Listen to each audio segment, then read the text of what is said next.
एकदम शुरू से करता हूँ, शुरू। और याद रखना ये जो सीट मैं दे रहा हूँ इस पे बहुत सारी चीजों का एडिशन कर दिया है, आपको इसी सीट से पढ़ना है। जिसको आप देख रहे हो ये अभी थोड़ी देर में मैं आपको क्या करूंगा, भेज दूंगा।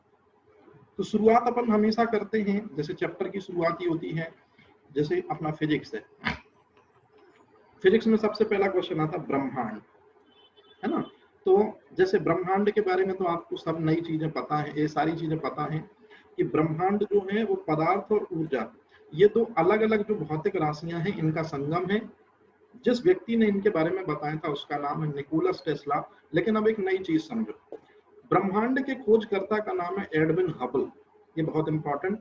और ब्रह्मांड की उत्पत्ति के बारे में जो थ्योरी है, जिसमें आपने सुना होगा एक सिंगल पार्टिकल जिसे कहते हैं सिंगुलैरिटी, इसमें दरअसल में विस्फोट हुआ और फिर ब्रह्मांड के बहुत सारे घटकों का निर्माण हुआ। तो जॉर्ज लेमेंटर ने कही थी ये थ्योरी।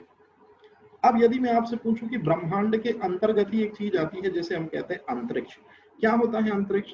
तो मैंने कभी यदि आपको बताया हो तो पृथ्वी की सतह से यदि आप 100 किलोमीटर की हाइट पर जाते हो तो एक काल्पनिक रेखा मिलती है, this is called as Karman line.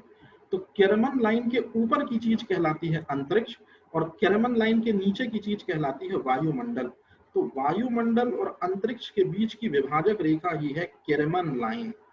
तो ये चीज हमेशा याद रखना कि कभी भी आपसे कोई पूछे कि अंतरिक्ष किसे कहते हैं, तो कैरेमन लाइन से ऊपर का समस्त क्षेत्र ही वास्तव में अंतरिक्ष के नाम से जाना जाता है। और अंतरिक्ष के अंतर्गत आपकी आकाश गंगाएं आती हैं जिनमें 98% तारे हैं, ग्रह नक्षत्र उल्का पिंड और ये सारी चीजें आती हैं। अंतरिक्ष यात्री को आकाश काला इसलिए दिखाई देता है क्योंकि वहां पर माध्यम न होने से प्रकाश का प्रकीर्णन नहीं हो पाता है। हालांकि ये आपका प्री का फैक्ट है।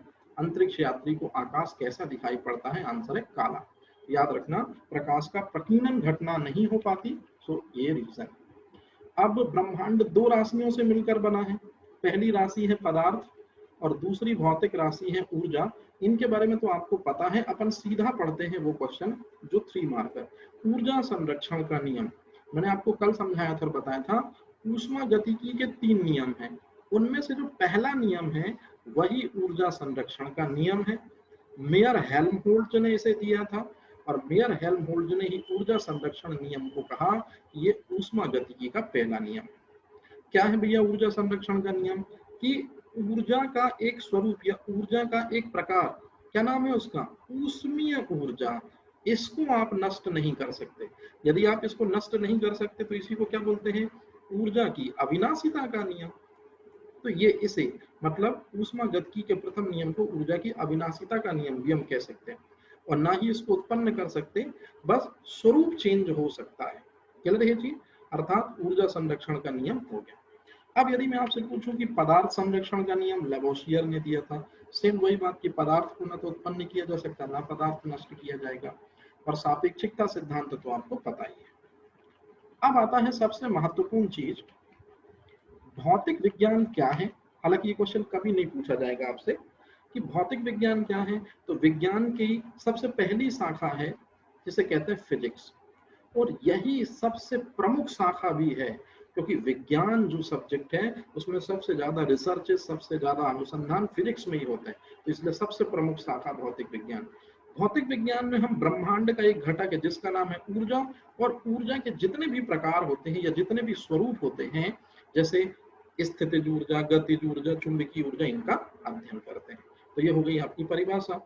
अब भौतिकी का पिता किसे कहते हैं? गैलीलियो को कहते हैं। क्यों कहते हैं? क्योंकि उन्होंने दूरबीन, थर्मामीटर और थर्मोस्टेट उपकरण बनाया था। ये तीनों 3-3 नंबर के क्वेश्चन है। हाँ, भौतिक विज्ञान सब्जेक्ट को वास्तविकता में नाम पहचान किसने दिलाई? तो न्यूटन ने दिलाई। कौन सी किताब ने दिलाई? नाम है उस किताब का फिलोसफी नेचुरलिस प्रिंसिपिया अरिथमेटिका। ये है वो किताब जिस वजह से वास्तव में न्यूटन ने असल मायने में भौतिक विज्ञान को इज्जत तवज्जो दिलाई। तो न्यूटन के बारे में भी 3 मार्कर में लिखने को आ सकता है। तो ये सारे पॉइंट न्यूटन से संबंधित हैं, और याद रखना ये सारे प्री के क्वेश्चन भी हैं। तो इसको आप एक बार जरा पढ़ोगे तो आपको खुद क्लियर हो जाएगा। वैसे तो मैं इनको कराऊंगा। हमने अपने चैप्टर की शुरुआत की थी मापन। मापन क्या होता है भैया? मापन मतलब वे भौतिक राशियां जिनका मापन किया जा सकता है या जिनका मापन किया जा सकता है वही कहलाती है हमेशा भौतिक राशियां। अब भौतिक राशियां दो प्रकार की होती हैं, याद रखना। कौन कौन से दो प्रकार की होती हैं? बिल्कुल भी यदि आप बोलते हो अदिश और सदिश तो गलत है। भौतिक राशियां दो प्रकार की होती है, एक होती है मूल राशियां और एक होती है व्युत्पन्न राशियां। लेकिन यदि मैं आपसे बोलूं कि दिशा और परिमाण के आधार पर मूल राशियां दिशा और परिमाण के आधार पर भौतिक राशियां कितनी होती हैं, तो चूंकि दिशा और परिमाण मैंने बोला है तब आपको कहना है सदिश राशि और अदिश राशि। ये मेंस के 3 मार्कर क्वेश्चन। अब अभी आज अपन ने इसी पे पूरा का पूरा डायग्राम दिया कि केवल और केवल परिमाण हो, दिशा ना हो, तो वो कहलाती है अदिश राशि। जैसे अपन ने पढ़ा था दूरी, दूरी में नंबर मिल जाता है हमको लेकिन डायरेक्शन नहीं मिलता। दूरी से ही क्या बनता है? चाल बनता है। द्रव्यमान, भैया कितने किलो शक्कर लेकर आ रहे हो, तो द्रव्यमान में हमको नंबर मिल जाएगा लेकिन दिशा नहीं मिलेगी। इस पानी का आयतन कितना है, तो नंबर मिल जाएगा लेकिन दिशा नहीं मिलेगी। दूरी में भी नंबर मिल जाएगा लेकिन दिशा नहीं मिलेगी। आपने कितना कार्य किया, तो मैंने 5 जूल काम किया लेकिन दिशा नहीं मिलेगी। इसका घनत्व कितना है, तो घनत्व कितना है मतलब नंबर। कुल मिला के अदिश राशियों में आपको दिशा नहीं मिलेगी या दिशा की आवश्यकता ही नहीं होती है, बल्कि जितनी भी सदिश राशियां हैं उनमें परिमाण के साथ आपको दिशा बतानी बहुत जरूरी है। जैसे याद करो विस्थापन, विस्थापन से बनता है वेग, तो विस्थापन में ही दिशा है मतलब सदिश राशि है, तो वेग भी सदिश राशि। फिर वेग से बनता है त्वरण मतलब सदिश राशि। फिर त्वरण से बनता है बल, बल भी सदिश राशि। बल, फिर बाद में ये वेग से बनता है संवेग, तो ये भी वास्तव में सदिश राशि। और बल से बनता है आवेग, तो ये भी सदिश राशि। तो आपको सबसे ज्यादा जो तवज्जो देनी है, मैं आपको फिर बता रहा हूं, त्वरण में देनी है, आवेग में देनी है और वेग में देनी है। ये क्वेश्चन सबसे ज्यादा पूछे जाते हैं। क्लियर ये चीज? अच्छा, अब भौतिक राशियां अदिश सदिश, तो सदिशों में परिमाण भी होगा और माफी चाहता हूँ दिशा भी होगा, जबकि अदिश राशियों में केवल परिमाण होगा, दिशा नहीं होगी। ये सारी चीजें क्लियर है। अब इसके बाद आता है मूल राशियां या व्युत्पन्न राशियां। तो मूल राशियों का नंबर है केवल 7 और मूल राशियां वे हैं जो अपने आप में स्वतंत्र हैं, जिनको अभिव्यक्त करने के लिए दूसरी किसी राशि की आवश्यकता ना पड़े, दूसरी किसी सहायक किसी चीज की आवश्यकता ना पड़े, वो कहलाती हमेशा मूल राशियां। तो मूल राशियां जो हैं उन्हीं के जो मात्रक होते हैं, उन्हीं के मात्रकों को हम मूल मात्रक भी कहते हैं। तो कितनी है मूल राशियां? 7 मूल राशियां हैं, तो 7 मूल मात्रक भी हैं। अच्छा, एक है व्युत्पन्न राशियां। व्युत्पन्न राशियां क्या होती हैं? जो मूल राशियों के सहयोग से बनती है। मतलब इनमें कोई भी यदि आप देखोगे तो उनमें कहीं ना कहीं आपको कोई ना कोई एक मूल राशि जरूर मिल जाएगी। तो 7 मूल राशियों में से किसी भी एक मूल राशि के सहयोग से यदि कोई भी नई राशि बने तो दिस इज कॉल्ड है व्युत्पन्न राशि। तो चलो शुरुआत करते हैं सबसे पहले दूरी की। अच्छे से देख लो, बिल्कुल मैंने परिभाषाओं में बहुत सारा चेंज कर दिया है, रियलिटी में कर दिया है।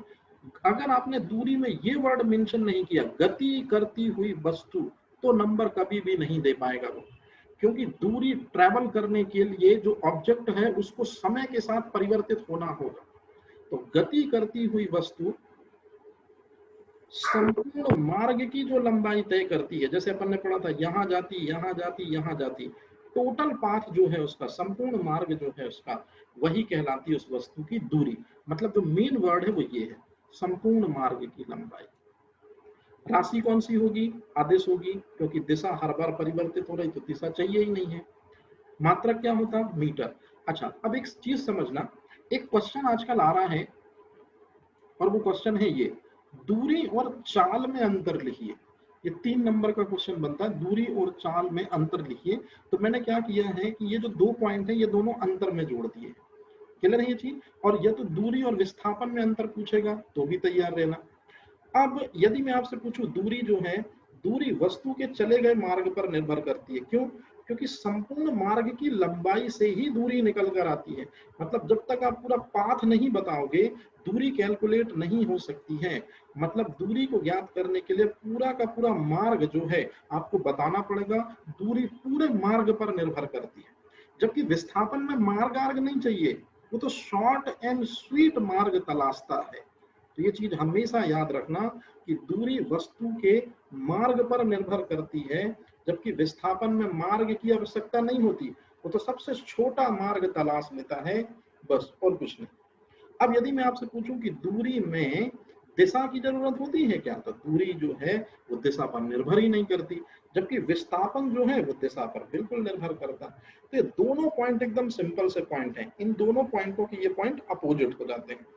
अब आते हैं विस्थापन की परिभाषा। विस्थापन में जो मेन वर्ड है वो है अंतिम बिंदु और प्रारंभिक बिंदु। इसको हम अंतिम स्थिति और प्रारंभिक स्थिति भी बोल सकते हैं।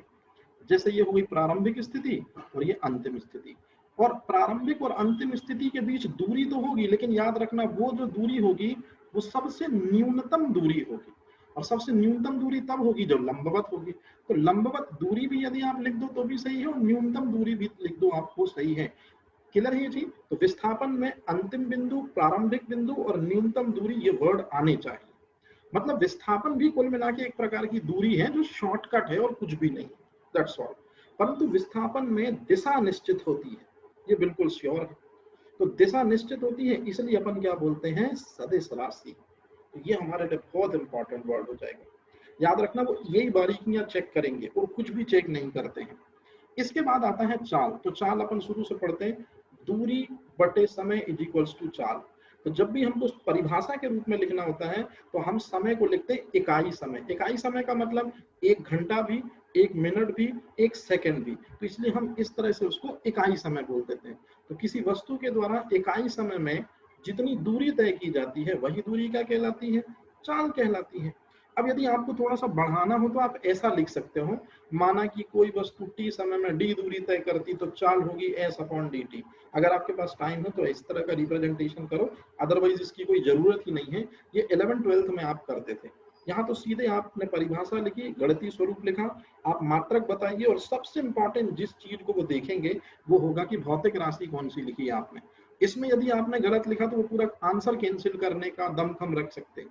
तो इसको थोड़ा सा याद रखना होगा। अब यदि मैं आपसे पूछूं कि विस्थापन क्या है, तो आप बोलेंगे कि विस्थापन बटे समयांतराल इज इक्वल्स टू वेग। अब इसको परिभाषा के रूप में लिखना है तो जहां समयांतराल या समय की बात आती है तो अपन सीधे सीधे लिख देते हैं एकांक समय। मैं फिर से बोल रहा हूँ, एकांक समय का मतलब 1 घंटा, 1 मिनट, 1 सेकंड हो सकता है। तो एकांक समय में कोई वस्तु जितना विस्थापन करती है, जितना विस्थापन मतलब स्टार्टिंग पॉइंट से एंड पॉइंट तक पहुंचती है, वही वास्तव में क्या कहलाता है, उसका वेग कहलाता है। अच्छा, वेग जो है उसका मात्रक क्या होगा, विस्थापन वास्तव में दूरी ही है, मतलब मीटर। समय का मात्रक क्या होता है, सेकंड होता है। अगर इसको हम लिखना चाहें तो मीटर सेकंड इनवर्स ऐसा भी लिख सकते हैं। ये चीज सबसे इंपॉर्टेंट चीज है। राशि कौन सी होगी, तो विस्थापन सदिश राशि है, तो सदिश राशि से वेग भी बना है तो वो भी सदिश राशि होगी। अब आता सबसे खतरनाक क्वेश्चन, जिसको कहते हैं अपन त्वरण। त्वरण में वो एक एक चीज चेक करते हैं। तो याद रखना, वस्तु के वेग में परिवर्तन और वस्तु के वेग में परिवर्तन की दर, दर का मतलब होता है बटे समय। मतलब यदि कोई मेरे से पूछे कि त्वरण की परिभाषा क्या है, तो वेग में परिवर्तन बटा समय इज इक्वल्स टू त्वरण कहलाता है। ये चीज हमेशा याद रखना। कई लोग मात्र वस्तु के वेग में परिवर्तन लिखते हैं और छोड़ देते हैं। ये चीज वो नहीं लिखते हैं, दर नहीं लिखते हैं या इकाई समय में नहीं लिखते हैं, तो पूरा आंसर ही कैंसिल हो जाएगा। तो वस्तु के वेग में परिवर्तन भी हो लेकिन समय के साथ हो, तब वास्तव में कहलाता है ये चीज त्वरण। अब यदि मैंने आपको बताया था कि यदि समय के साथ वस्तु के वेग में बढ़ोतरी होती है, तो वस्तु के वेग में बढ़ोतरी होगी मतलब धनात्मक त्वरण, और धनात्मक त्वरण को ही असलियत में त्वरण कहते हैं। लेकिन यदि समय के साथ किसी वस्तु का वेग घटे, जैसे आप ब्रेक लगाते हो तो निश्चित रूप में आप अपनी वेलोसिटी को क्या करते हो, कम करते हो, तो उस कंडीशन में वो त्वरण नहीं है, उस कंडीशन में वो त्वरण का दूसरा नेगेटिव प्रकार है, दिस इज कॉल्ड एज मंद। तो ये चीज याद रखना, ये इंटरव्यू में भी पूछते हैं कि बेटा ऋणात्मक त्वरण क्या होता है। तो जब वस्तु के वेग में आप कमी लाते हो, जब वस्तु के वेग में आप अधिकता लाते हो, एक्सीलरेटर देते हो, तब वो त्वरण है। और जब वस्तु के वेग में आप कमी लाते हो तो वो कहलाता है मंद। राशि कौन सी है, तो आपको बोलना है कि सर वेग सदिश राशि है, और वेग सदिश राशि से ही त्वरण बना है, तो ये भी सदिश राशि है। ये एक एक चीज अच्छे से पढ़ लेना, रट लेना, ये बहुत इंपॉर्टेंट क्वेश्चन है। क्लियर है? उससे भी इंपॉर्टेंट क्वेश्चन अब आता है आपका कार्य। कार्य में आपको सीधा सीधा बल और जिस दिशा में बल लगाया जाएगा उसी दिशा में यदि विस्थापन होगा तो ही कार्य माना जाएगा। अब ये चीज मैं कल आपको समझाऊंगा, जो मैंने बोला कि बल गुणित विस्थापन इज इक्वल्स टू कार्य। लेकिन याद रखना, आप अगर बल को लगा रहे हो और यदि वस्तु विस्थापित नहीं हो रही है तो कार्य नहीं होगा। यदि आप बल को लगा रहे हो और बल जिस दिशा में लग रहा है यदि उसी दिशा में वस्तु विस्थापित हो रही है तो कार्य माना जाएगा। यदि आप बल लगा रहे हो और वस्तु उस दिशा में विस्थापित नहीं हो रही, ऊपर हो रही है या नीचे हो रही, तो कार्य नहीं माना जाएगा। कि बल और विस्थापन इनका गुणनफल कहलाता है कार्य। अब सबसे इंपॉर्टेंट चीज, बल सदिश राशि है, विस्थापन सदिश राशि है, मतलब बल एक सदिश राशि है, विस्थापन भी एक सदिश राशि है। इन दोनों का गुणनफल जो होगा कार्य, वो कैसी राशि हो जाएगा? अदिश राशि। अब जब अपन पढ़ रहे हैं तो यही जल्दी से देख लेते हैं। कार्य जो है उसका मात्रक है जूल, लेकिन ये एसआई पद्धति में, एमकेएस पद्धति बोलते हैं, मीटर किलो सेकेंड। हालांकि ये सब चीजें आपको पता है इसलिए मैंने ज्यादा चर्चा नहीं की। और एक दूसरी होती है सीजीएस पद्धति, जिसे कहते हैं अर्ग। तो याद रखना, कार्य का जो एसआई मात्रक है वो जूल है और सीजीएस मात्रक जो है अर्ग है। और इन दोनों में इंटर रिलेशन भी है, 1 जूल बराबर 10 की घात 7 अर्ग। ये बहुत इंपॉर्टेंट चीज है, आपसे प्री में भी ये चीज पूछी जाती है और यही आप मेंस में भी लिखें। यदि कभी पूछा गया कार्य के बारे में तो 3 नंबर में दिस इज सफिशिएंट आंसर। अब आजकल कार्य को ज्यादा तवज्जो दे रहे हैं, ऊर्जा को भी बहुत ज्यादा तवज्जो देते हैं, लेकिन सब लोग वही लिखते हैं कि किसी वस्तु में कार्य करने की क्षमता ऊर्जा कहलाती है। तो याद रखना, इस परिभाषा में थोड़ा सा चेंज करने की भी जरूरत है कि सबसे पहली तो भैया ऊर्जा एक भौतिक राशि है। क्यों भौतिक राशि है? क्योंकि उसका मापन किया जा सकता है। मापन किया जा सकता है का मतलब क्या है? जो बोल रहा हूं ध्यान से सुनना।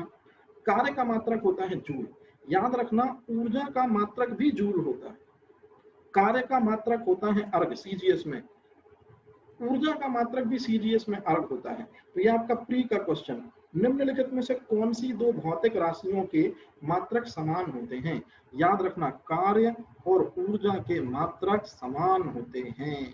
क्योंकि यदि किसी भी वस्तु को कार्य करना है तो कार्य करने के लिए उसको किसकी जरूरत पड़ेगी? ऊर्जा की दरकार पड़ेगी ही पड़ेगी। तो ये सबसे अहम चीज है। अब इसके बाद कार्य जो है वो अदिश राशि है, तो निश्चित रूप में कार्य से ही तो ऊर्जा बनती है, तो ऊर्जा भी कैसी राशि होगी? अदिश। अब यहाँ जो 2 मैंने अलग से ये पॉइंट लिखे हैं, ये आपके प्री के लिए मैंने पॉइंट लिखे हैं, इनका मीन्स में कोई रोल नहीं है। लेकिन यदि आप लिखोगे तो निश्चित रूप में नंबर सिस्टम के कारण अच्छे नंबर मिल जाएंगे। 1 वाट घंटा बराबर कितना और 1 किलोवाट घंटा बराबर कितना, तो ये आप इसको खुद पढ़ना भैया, ये बहुत इंपॉर्टेंट है। लेकिन जब आप तो आप ऊष्मा गतिकी को छोड़ क्यों रहे हो? कि ऊष्मा गतिकी का प्रथम नियम ही वास्तव में किसका नियम है? ऊर्जा संरक्षण का नियम है। अच्छा, अब ऊर्जा के 2 स्वरूप हैं, एक है गतिज ऊर्जा और एक है स्थितिज ऊर्जा। हालांकि इसके बारे में अपन अभी नहीं पढ़ रहे हैं, ये मैं आगे आपको पढ़ाऊंगा जब मैं न्यूटन पे लॉ बता दूंगा। अब एक क्वेश्चन आता है, ये क्वेश्चन दिया शुरुआत में, ऊर्जा संरक्षण के नियम। तो आप लोगों के पास लिखने को कुछ चीज नहीं होती, जबकि आप लोगों के पास क्या लिखने को है? कि ऊर्जा का एक रूप से दूसरे रूप में परिवर्तन। तो भैया यही तो है एक रूप से दूसरे रूप में परिवर्तन। जो सौर सेल होता है वो प्रकाश ऊर्जा को विद्युत ऊर्जा में परिवर्तित कर देता है, यहाँ एक ऊर्जा दूसरी ऊर्जा में परिवर्तित हुई। मतलब ये जितने भी उदाहरण आप देख रहे हो ये सब ऊर्जा संरक्षण के नियम के उदाहरण है। तो आप बढ़िया ऊर्जा संरक्षण के नियम की परिभाषा लिखकर कम से कम कोई 2 उदाहरण या 3 उदाहरण लिख सकते हैं। अब इसके बाद आता है सबसे इंपॉर्टेंट चीज, शक्ति। ये बहुत ही महत्वपूर्ण चीज है और ये आपसे पूछी भी जाती है। याद रखना, शक्ति का मतलब है मशीन से भी और व्यक्ति भी हो सकता है, मतलब कर्ता भी हो सकता है। अब यदि मैं आपसे पूछूं कि शक्ति की परिभाषा क्या होती है, तो कार्य करने की दर जो है यही तो वास्तव में शक्ति कहलाती है। अच्छा, कई लोग गलती से मिस बिहेव क्या करते हैं कि कार्य बटा समय इज इक्वल्स टू वो ऊर्जा कर देते हैं जल्दबाजी में। लेकिन याद रखना ये चीज सही नहीं है मेरे भाई। कार्य बटे समय इज इक्वल्स टू क्या होता है? शक्ति। अब कार्य मात्रा कौन सा है? अदिश राशि है, तो निश्चित रूप में शक्ति भी कौन सी होगी? अदिश राशि। क्लियर है चीज?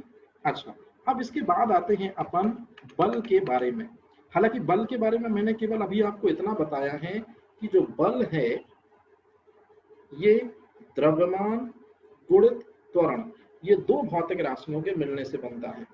त्वरण जो है वो कैसी राशि है? सदिश राशि है, इसलिए बल भी कैसी राशि होगा? सदिश राशि होगा। That's final. अब जो बात बोल रहा हूं उसको ध्यान से सुनना। आपने सुना होगा न्यूटन ने एक किताब लिखी थी प्रिंसिपिया। उस प्रिंसिपिया किताब में गति के 3 नियम हैं और उन गति के 3 नियमों में यदि आप झांक कर देखोगे तो आपको एक ही भौतिक राशि के बारे में तीनों नियम चीख कर बोल रहे होंगे और उसे हम कहते हैं बल। मतलब न्यूटन के गति के 3 नियम हमको केवल एक ही भौतिक राशि के बारे में जानकारी देते हैं, द नोन इज बल। अब इसको मैं आगे समझाऊंगा। आज मेरे को जो समझाना है वो ये है, बल जो होते हैं वो 4 प्रकार के होते हैं। एक होते हैं नाभिकीय बल, और नाभिकीय बल में 2 बल आ जाते हैं, एक आ जाएगा प्रबल नाभिकीय और एक आ जाएगा दुर्बल नाभिकीय। तीसरा बल होता है गुरुत्वाकर्षण बल और चौथा बल होता है विद्युत चुंबकीय बल। अब जो बात बोल रहा हूं ध्यान से सुनना, बल जब भी लिखने को आएगा तो आप 4 प्रकार के बल जरूर लिखना, और उन 4 प्रकार के बलों में से अब कई लोग नाभिकीय बल के इन 2 प्रकारों को 1, 2 दे देते हैं, और जैसे अपन ने किया है नाभिकीय बल के इनको 1 और 2 मतलब इनको सब पार्ट कर दिया है। तो याद रखना, बल यदि कोई पूछे कितने प्रकार के तो 4 प्रकार के होते हैं।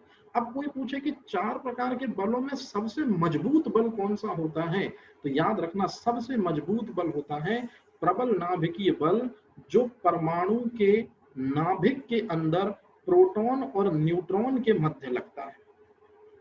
तो जो प्रोटॉन और न्यूट्रॉन के बीच जो बल लगता है उसे ही हम कहते हैं प्रबल नाभिकीय बल, और यही बल संसार में सबसे ज्यादा स्ट्रॉन्ग है, सबसे ज्यादा सशक्त है, सबसे ज्यादा प्रबल है।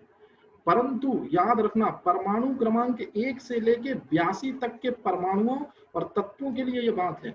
परमाणु क्रमांक 83 जो है, इसके बाद के जो तत्व हैं, इनके यदि नाभिक में आप झांकोगे तो प्रोटॉन और न्यूट्रॉनों के बीच में इस दुनिया का सबसे प्रबल बल प्रबल नाभिकीय बल नहीं लगता, बल्कि दुर्बल नाभिकीय बल लगता है।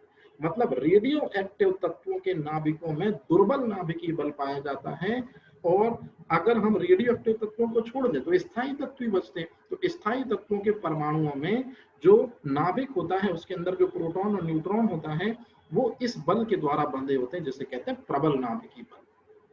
इस दुनिया का सबसे दुर्बल बल कहलाता है वो जो न्यूटन ने खोजा था और अपनी किताब प्रिंसिपिया में सार्वत्रिक गुरुत्वाकर्षण नियम के नाम से उसे संबोधित कराया था। यही है इस दुनिया का सबसे वीक फोर्स, सबसे कमजोर फोर्स, कि सभी बलों में सबसे दुर्बल और सबसे कमजोर यदि कोई बल है तो वो है गुरुत्वाकर्षण बल।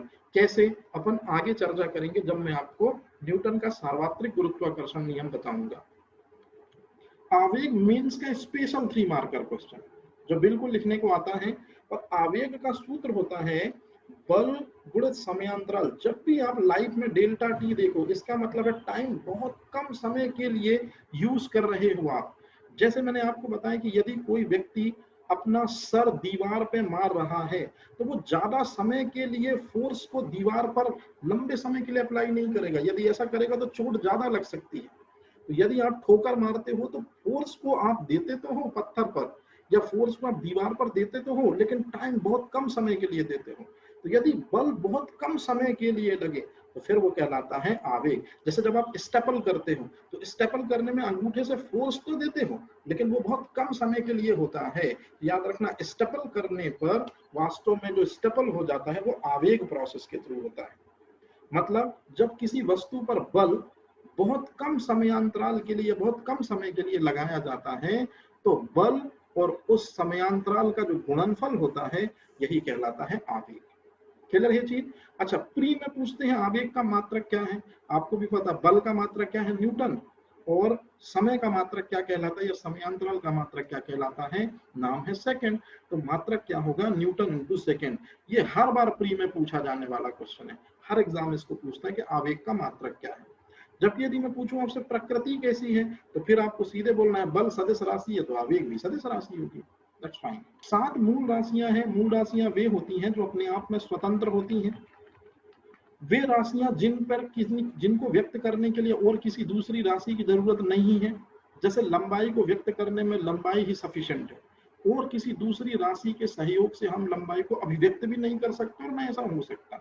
तो लंबाई, द्रव्यमान, समय, ये सब मूल राशियां हैं। याद रखना, मूल राशियों के मात्रक कहलाते हैं मूल मात्रक। अब चूंकि अभी किलोग्राम की परिभाषा में चेंज हुआ है, इसलिए अपन को इनको एक बार फिर से पढ़ना होगा। हालांकि ये कभी पढ़ाए नहीं जाते थे, बताए नहीं जाते थे, लेकिन चूंकि किलोग्राम में चेंज हुआ है इसलिए एक बार यहाँ से कहीं ना कहीं से क्वेश्चन बन सकता है, इसलिए अपन इसको जरा पढ़ लेते हैं। लेकिन मैंने आपको एक प्री का क्वेश्चन बताया था, ज्योति तीव्रता 7 प्रकार की मूल राशियों में से एक है, लेकिन याद रखना उसी से मिलता जुलता है ज्योति फ्लक्स, ये वास्तव में मूल राशि नहीं है। ये थोड़ा सा आप दिमाग में याद रखिए।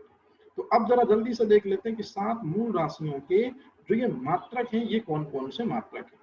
तो सबसे पहला मात्रक है लंबाई। लंबाई में क्या होगा जरा समझना, 1 मीटर की दूरी वो दूरी कहलाती है जो इतने सेकंड में तय की जाए। मतलब यदि कभी हम प्रकाश को बोलें कि प्रकाश भाई तुम 1 सेकंड में यदि इतनी दूरी तय कर लेते हो, 1/2 9979 ये इतना सेकंड है ना, तो यदि प्रकाश के द्वारा 1 सेकंड में इतनी दूरी तय कर दी जाती है तो ये कहलाएगी 1 मीटर। ये बहुत इंपॉर्टेंट चीज नहीं है, इसको चाहो तो आप छोड़ भी सकते हो। अब आ रहा है दूसरा सबसे इंपॉर्टेंट चीज, किलोग्राम। ये आपको बहुत अच्छे तरीके से याद रखना होगा। क्यों? क्योंकि 20 मई 2019 को किलोग्राम की परिभाषा बदल गई और दुनिया में लगभग अभी 200 देश हैं, उनमें से 101 देश, स्पेशली भारत भी इंक्लूड है उसमें, उसने किलोग्राम की परिभाषा को जो नई है उसको टेक ओवर कर लिया। अब नई परिभाषा में क्या बोला गया है कि किलोग्राम उसे कहते हैं जिसमें 90% प्लेटिनम और 10% इरिडियम, मतलब 90% प्लेटिनम एक धातु है और 10% इरिडियम एक धातु है, तो ये दो धातुएं मिलकर क्या हो गई भैया, मिश्र धातु। और इन दोनों मिश्र धातुओं के मिलने से एक 4 सेंटीमीटर का सिलेंडर रखा हुआ है पेरिस के सेवरेस नगर में। और पेरिस के सेवरेस नगर में जो ये 4 सेंटीमीटर का एक सिलेंडर है, इसमें 90% प्लेटिनम और 10% इरिडियम है। यही इसी का वजन है वास्तव में 1 kg। तो यही है बहुत इंपॉर्टेंट वर्तमान में डेफिनेशन। इसके पहले जो था इनका परसेंटेज थोड़ा सा अस्त व्यस्त था, लेकिन अब प्लेटिनम का परसेंटेज 90 फिक्स कर दिया गया है, जबकि इरिडियम का 10% फिक्स करके 4 सेंटीमीटर का एक सिलेंडर रखा हुआ है। नेट पे यदि आप देखना तो खुद दिख जाएगा। अब यदि अपन चलते हैं एक सेकंड क्या होता है, तो एक सेकंड क्या है समझने की कोशिश करना। इसमें स्पेशली एक परमाणु को लिया गया है, एक परमाणु से सेकंड के टाइम को डिनोट किया गया है सीजियम, और सीजियम का परमाणु क्रमांक नहीं है, परमाणु भार है 133। तो सीजियम परमाणु यदि हमको मिल जाए और यदि सीजियम परमाणु इतने कंपन करता है, अच्छे से याद रखना, ये नंबर आपको याद रखना पड़ेगा, सीजियम का एक परमाणु मिल जाए और यदि वो इतने कंपन कर लेगा, तो इतने कंपन वो कर पाएगा 1 सेकेंड में। मतलब 1 सेकेंड वो टाइम है जिसमें सीजियम 133 परमाणु इतने कंपन कर पाता है। और जब कंपन करेगा तो क्या करेगा, इस तरह से, मतलब तरंग दैर्ध्य के रूप में होगा, श्रृंग और गर्त बनाएगा। तो याद रखना इसमें सबसे इंपॉर्टेंट है ये डेटा। इसके बाद आता है विद्युत धारा। विद्युत धारा एक मूल राशि है, तो उसका मात्रक क्या हो जाएगा, उसका मात्रक हो जाएगा एम्पियर। तो एक एम्पियर क्या कहलाता है, यदि किसी तार में, ये तार है, यदि 1 सेकेंड में यदि इतने इलेक्ट्रॉन बह रहे हैं, यदि कोई चालक तार है, जनरली विद्युत धारा चालक में ही तो प्रभावित होती है, और ये तार हो गया, तो यदि किसी चालक तार में 1 सेकेंड में यदि इतने इलेक्ट्रॉन बहे 6.25 × 10⁻18, तो वास्तव में उस तार में 1 एम्पियर की विद्युत धारा है, हम ऐसा कहें। किधर है ये चीज, यदि 1 सेकेंड में इतने इलेक्ट्रॉन यदि बह रहे हैं किसी तार में, तो वास्तव में उस तार में 1 एम्पियर की विद्युत धारा बह रही है।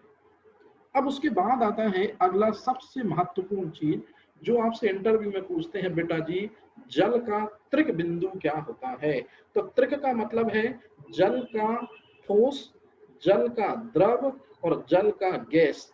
ये जिस पॉइंट पर बनते हैं या जिस तापमान पर बनते हैं, या जल की ऐसी अवस्था जिसमें वो ठोस, द्रव और गैस तीनों के समान व्यवहार प्रदर्शित करेगा, वो कहलाता है त्रिक बिंदु। तो याद रखना, जल का त्रिक बिंदु का ताप यदि हम कर दें 1/273.15, तो इसे ही कहते हैं अपन केल्विन। तो इसमें सबसे महत्वपूर्ण चीज जो है ये डाटा है और कुछ भी नहीं है। मतलब 1/273.15 इतने टेम्परेचर पर जल के जो तीनों अवस्थाएं होंगी वो एक साथ आ सकती हैं। मतलब जल आपको इस टेम्परेचर पर 1 केल्विन पर ठोस रूप में भी मिलेगा देखने को, द्रव रूप में भी मिलेगा और गैस रूप में भी मिलेगा देखने को। इसके बाद आता है एक मोल किसे कहते हैं। जनरली ये केमिस्ट्री में यूज होने वाली चीज है। एक मोल का मतलब है कि यदि किसी भी पदार्थ के अंदर आपको रचक कण का मतलब है अणु, परमाणु या आयन यदि इतने मिल जाएं, किसी भी पदार्थ के अंदर यदि 6.023 गुणित 10⁻23 यदि रचक कण मिल जाएं तो इसका मतलब है वो चीज है 1 मोल। मतलब 1 मोल पदार्थ की वो मात्रा है जिसके अवयवी घटक मतलब अणु, परमाणु या आयन का नंबर यदि इतना हो फिर वो 1 मोल कहलाती है। लास्ट में सबसे खतरनाक है कैंडेला। कैंडेला में सीधा सीधा है कि यदि आप एक ऐसी चीज को जला रहे हैं जिसका क्षेत्रफल 1 सेंटीमीटर वर्ग का है, जैसे मैं एक मोमबत्ती जला रहा हूँ और मोमबत्ती का सिरा है 1 सेंटीमीटर वर्ग स्क्वायर, और 1 सेंटीमीटर वर्ग स्क्वायर जो है ये क्या हो गया, क्षेत्रफल हो गया। किसका क्षेत्रफल हो गया, मोमबत्ती का क्षेत्रफल हो गया। और इससे जो प्रकाश निकल रहा है यदि इस प्रकाश के हम बराबर 60 भाग कर लें और 60 भाग में से जो 1 भाग होगा मतलब 1/60 भाग, यही वास्तव में कहलाती है ज्योति तीव्रता। तो मतलब दो चीजें आपको याद रखनी है कि क्षेत्रफल, कितने क्षेत्रफल का होना चाहिए ऑब्जेक्ट जिसको आप जलाओगे, निश्चित रूप में ज्वाला निकलेगी, उस ज्वाला का 1/60वां भाग ही कहलाता है ज्योति तीव्रता। तो ये सबसे महत्वपूर्ण है, इनके बारे में याद रखना। जनरली ये कठिन नंबर सिस्टम के कारण हो जाते हैं इसलिए इनको जनरली नहीं बताते, क्योंकि इस बार मैंने फिर बताया आपको किलोग्राम की परिभाषा ना चेंज हुई, इसलिए ये चीज बहुत इंपॉर्टेंट हो जाएगी।